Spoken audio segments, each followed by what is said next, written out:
I started taking Adderall today. And I don't know why, but I think that's an appropriate way to start the Jahoda video. Hello. I don't know how to start this video. I don't know. Jahoda's crazy. I have tried and failed to start this video like 10 or 11 times now because Jahoda is just a unit that breaks all rules of conventional team building. But she also doesn't, because sometimes she's just a fine unit. Sometimes she just works well enough, she brings enough decent things to the team that she is worth your time and consideration. But sometimes she's weird and she's clunky and she's insane and she's the team's carry? What? I don't even know really where to start talking about Jahoda because she essentially has two distinct modes of play, but they're not even mutually exclusive. They can interweave a lot, so I can't really even begin by talking about one playstyle and going on to the other, but I think that's what I'm gonna try to do. I can't even necessarily say which one is better because one of them is significantly more difficult and clunkier, but it also gives Jahoda a higher reward. So I guess that's how we're gonna split up. We have a low risk, low reward playstyle and a high risk, high reward playstyle. And we will talk about them right after we talk about this video sponsor. That's right, LD Shop is back and it's doing the same things that it's been doing this entire time. LD Shop is a website that uses differences in regional top-up pricing to effectively get you discounts on any Genesis crystals you may be paying for. They have all sorts of special deals and bundles, and while you can't get Jahoda right now, they do have a special bundle for the other half of this video. She'll be around for the first few days after this video comes out. And another limited time offer for Nuvalet's new skin. You know, if you're into the used car salesman look. Genesis crystals, Welkin moons, there's even a separate surface to get a battle pass. Or, if Genshin isn't the only game you play, they got a lot of other ones too. And they just added an Arknight's Enfield. I know that's a big thing that a lot of people are interested in. LD Shop doesn't require any sensitive account information, only asking for your server and your UID. And if you spend $80 in a month, you'll be able to claim one of these monthly passes for a game of your choice for free. You can follow the link in the description or the pinned comment to LD Shop for any of your gacha needs. Thank you to LD Shop for sponsoring this video. It's Jahoda time. Starting with the low risk, low reward, let's just look at Jahoda's basic attributes because that's what makes her so good. She's got three things. She's an animo unit, so she can hold VV and become a reasonably strong offensive buffer. She is a Nod Cry unit and can help you enable certain types of gear, can help you get a second Moonsign character in a team with Nefer or Flins, or soon to be Tsibai. She can help you meet your check against Wild Hunt enemies, and she's also a healer, an incredibly competent one at that. So I guess that's what we do. We start off talking about her burst and talking about why it's the best part of her kit. It seems I have to kill Nilou for the sake of testing, but before I do that, I'll at least be nice to her and give her C1. Alright, down you go. The healing on Jahoda's burst is single target, and it's fairly strong. You have to build for it to get particularly good, but it does get good if you build for it. 5,000 a tick on fairly rapid ticks is nothing to sneeze at. But that's not all the healing it does. Going to a burst and clicking on the section about the personal assistance robots, if the healed character's HP is above 70%, they also restore HP to the nearby party member with the lowest HP. That healing is about a third of what your on-fielder gets. So we can see here, once Lauma gets to above 70%, Nilou starts also getting healed every single tick. For less, but it's still a fairly large amount. And another effect with the same trigger condition, Jahoda's A4 passive, if you heal a character above 70%, they also get an EM buff of 100, which is a pretty decent chunk. And now I have laid out the good and simple version of Jahoda. About the healing itself, frankly, I think it's some of the best in the game. Being able to continuously heal your off-fielders without risking putting them on field is a fantastic piece of quality of life, and it's also particularly good healing for Farina, as I've mentioned in the past. Farina has healing requirements, she has incentives to keep your entire party above 50% HP. If your characters are below 50% HP, then she won't drain their HP, she won't build fanfare herself that way. Her summons also do less damage, so Jahoda healing the lowest health party member obviously has a lot of synergy with that. She's a fantastic defensive unit, she's a fantastic fanfare builder, she even has a few little extra buffs in her kit along with the healing. But of course, Animo Healer is not the craziest role to have in the world. She's got a lot of competition in that role. Sayu exists, Shanyun exists, Jean exists, and she's a standard unit. You probably have a Jean. We even have Shilonen challenging Animo units. Jahoda being a combination Res Shredder and healer isn't particularly special. This kind of gives us our baseline of Jahoda, and with all that in mind, she's not a great unit, but she's also certainly not a bad one. Good defense, okay offense, she can help you meet your team building checks. I mean, hell, she doesn't even have any Ascendant Moongleam requirements in her kit, right?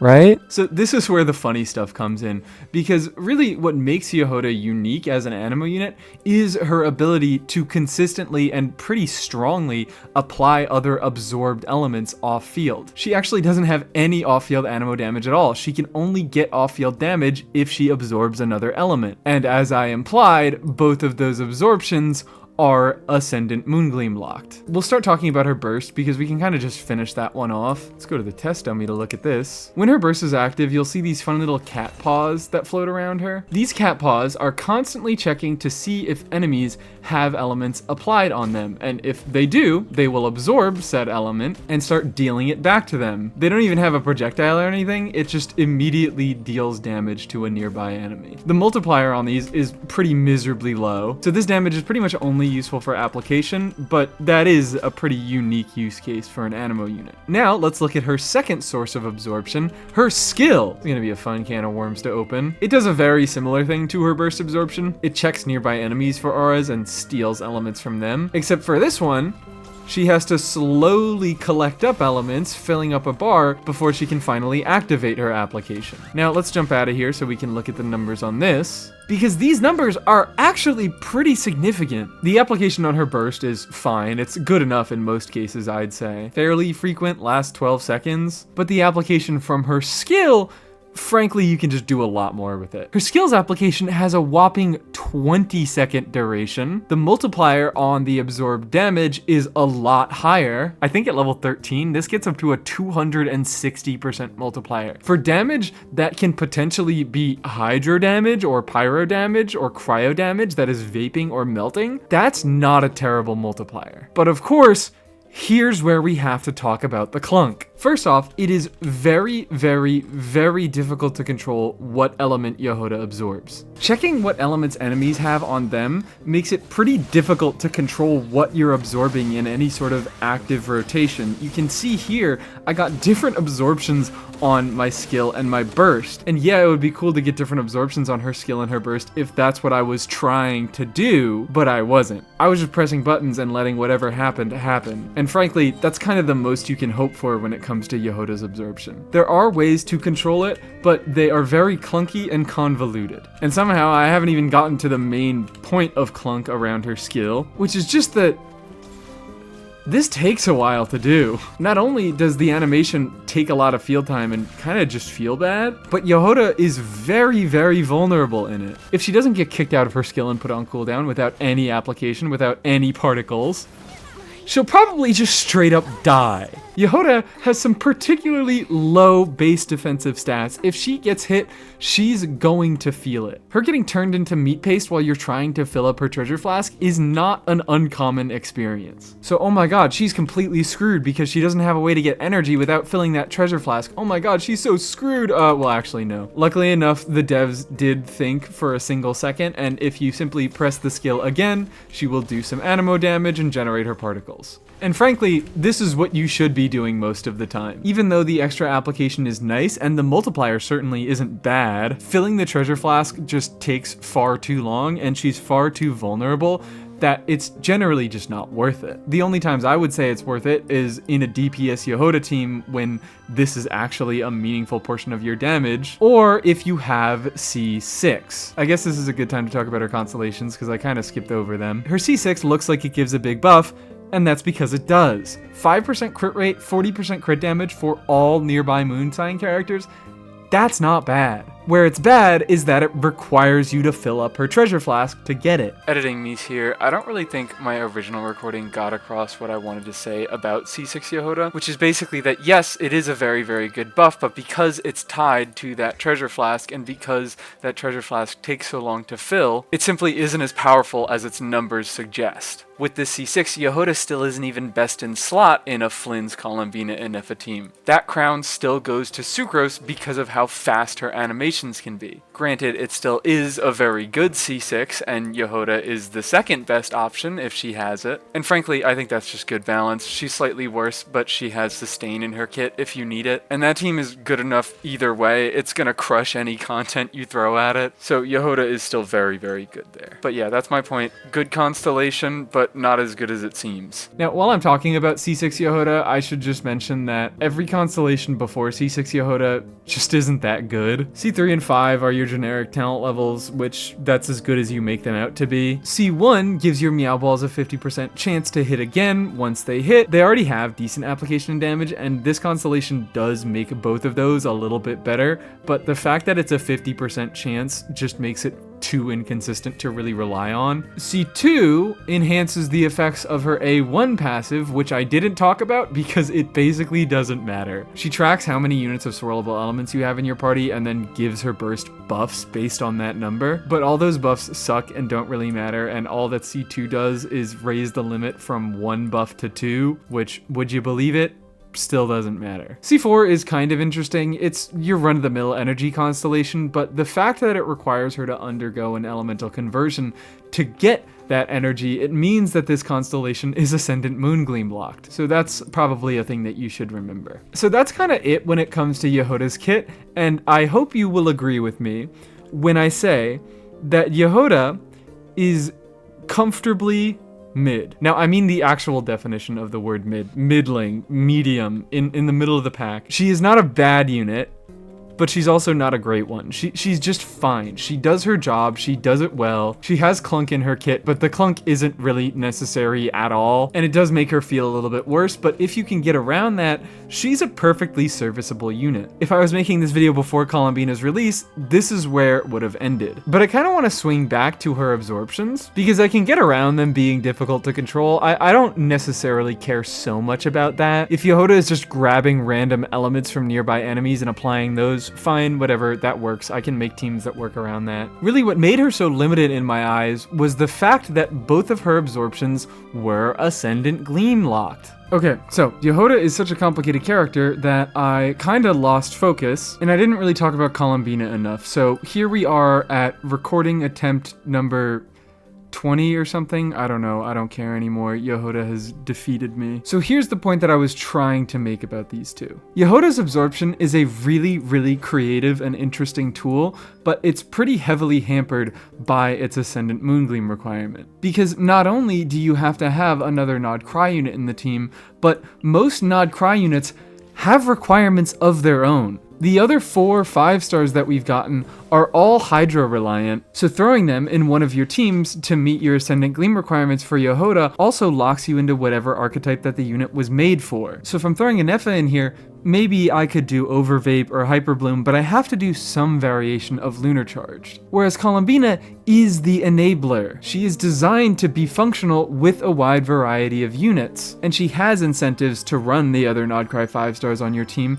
but even if you don't, she still performs reasonably well. So Columbina is a unit that can enable Jahoda's absorption, she can provide an element to Jahoda to absorb, and she doesn't lock Jahoda into any one archetype. She definitely favors a few archetypes, but she's able to run with a much wider variety of characters. Now, I think it's a good time for me to talk about Aino, because fundamentally, her and Columbina are very similar units, but there are a few reasons why I don't really think Aino made nearly as compelling a core for Jahoda as Columbina does. So let's just get into those. Number 1, Columbina just does her own damage. Aino enables units in a lot of the same ways that Columbina does. She applies Hydro, she does a little bit of EM buffing, she can hold the Nod Cry set, but the fact that she doesn't do much damage of her own just makes it that much harder to run worse units. And when I'm trying to talk about a team core, I'd like to talk about something that you can run with a lot of different units. Columbina dealing her own damage just makes it easier to run units that you want to run, simply because you're less reliant on their scales and their damage. Simply put, Columbina is able to carry worse units better than Aino can. This isn't a jab. I play bad units. I like bad units. This is why I'm bringing this up as a good thing. Second, of course, Columbina enabling the lunar reactions is kind of cool, but it doesn't really matter for the purposes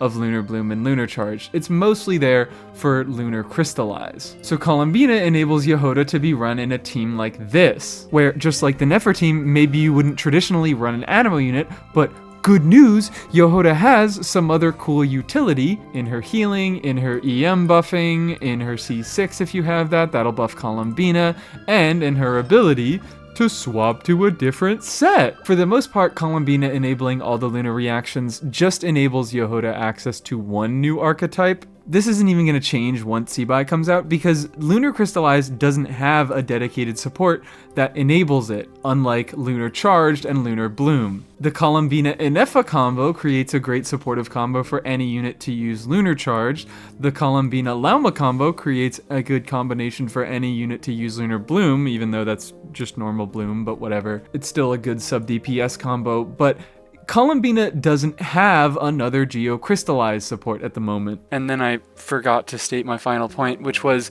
you have these 5-star combinations for a Lunar Charged and a Lunar Bloom core, but you don't have a 5-star supportive combination for Lunar Crystallize because there is no Lunar Crystallize support, only a DPS. So Jahoda is going to remain pretty strong in this slot. Anyways, I'm kind of getting down this rabbit hole about Lunar Crystallize because I still have one final point to make. This one is more just a difference between Columbina and Aino, but Jahoda prefers how Columbina does it. Between the two, Aino's Hydra application does have a shorter duration, but it also has a decently shorter cooldown. Columbina's duration almost doubles Aino at 25 seconds, but she's locked to slower rotations because her skill is on a 17-second cooldown. This can be good and bad in different teams for different reasons, but when it comes to Jahoda specifically, Columbina is just way better. Jahoda's application has a decently long duration, but as we've spoken about, it takes a long time to fill her treasure flask. So ideally,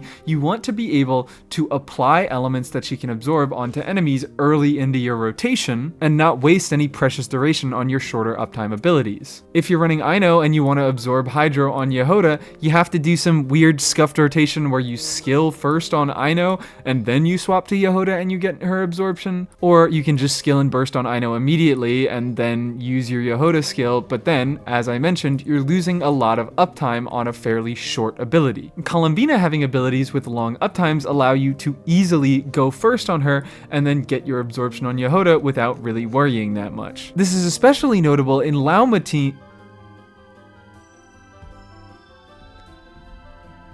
I meant Nefer teams, but I feel like it's really appropriate to leave that blooper in. This is especially notable in Nefer teams where Nefer and Lauma can apply a lot of Dendro and eat up a Hydra aura, making it difficult to fill Jahoda's flask at all, and therefore get her C6 buff. Doing messy rotations with Aino makes it very easy for you to lose your Hydro aura. Columbina kinda just makes all that headache go away. I find that Jahoda plays much better with Nefer when using Columbina as your Hydra unit instead of Aino.